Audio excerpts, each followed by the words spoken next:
Hi നമസ്കാരം. ഇന്ന് ചർച്ച ചെയ്യുന്നതെന്ന് പറഞ്ഞാൽ വോട്ടിന് പൈസ വാങ്ങിയാൽ ഒരു പ്രശ്നവുമില്ലെന്നാണോ നിങ്ങൾ വിചാരിക്കുന്നത്?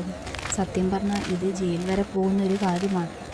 ഇലക്ഷൻ ടൈമിൽ ഇങ്ങനെ വന്നാൽ നമ്മളെല്ലാവരും കേട്ടിട്ടുള്ള ഒരു കാര്യമാണ് വോട്ടറിന് പൈസ, ഗിഫ്റ്റ്, ലിക്വർ അങ്ങനെയൊക്കെ കൊടുക്കുന്നത്. പക്ഷേ ഇത് ലീഗലാണോ അതോ ക്രൈമാണോ എന്നൊക്കെ ചോദിച്ചാൽ പിന്നെ നമ്മളത് സിമ്പിളായിട്ട് നോക്കാം.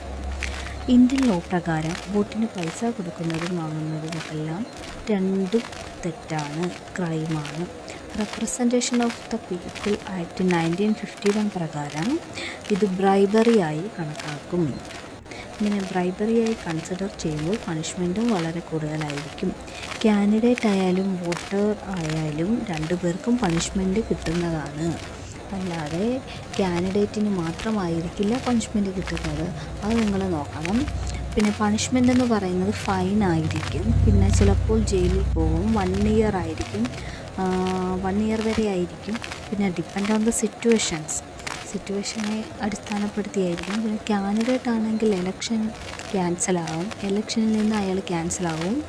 പല ആളുകളും പറയും എല്ലാവരും എടുക്കും, പിന്നെന്താ എനിക്കെടുത്താൽ ഞാനും എടുക്കും അങ്ങനെയൊക്കെ. പക്ഷേ ലോയിൽ ഇതൊരു സീരിയസ് ഒഫൻസാണ്. അങ്ങനെ പൈസ ഓഫർ ചെയ്യുന്നവരുണ്ടെങ്കിൽ അത് റിപ്പോർട്ട് ചെയ്യാനും പറ്റും. അത് ഇലക്ഷൻ കമ്മീഷൻ്റെ സൈറ്റിൽ കയറിയിട്ട് നമുക്ക് പരാതിപ്പെടാം. പിന്നെ അനോണിമസായി കംപ്ലൈൻറ്റ് കൊടുക്കാനും ഓപ്ഷനുണ്ട്.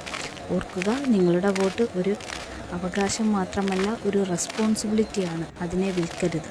ഇനി ഇതുപോലെയുള്ള ലീഗൽ വീഡിയോസ് കാണാൻ ഫോളോ ചെയ്യൂ. Thank you.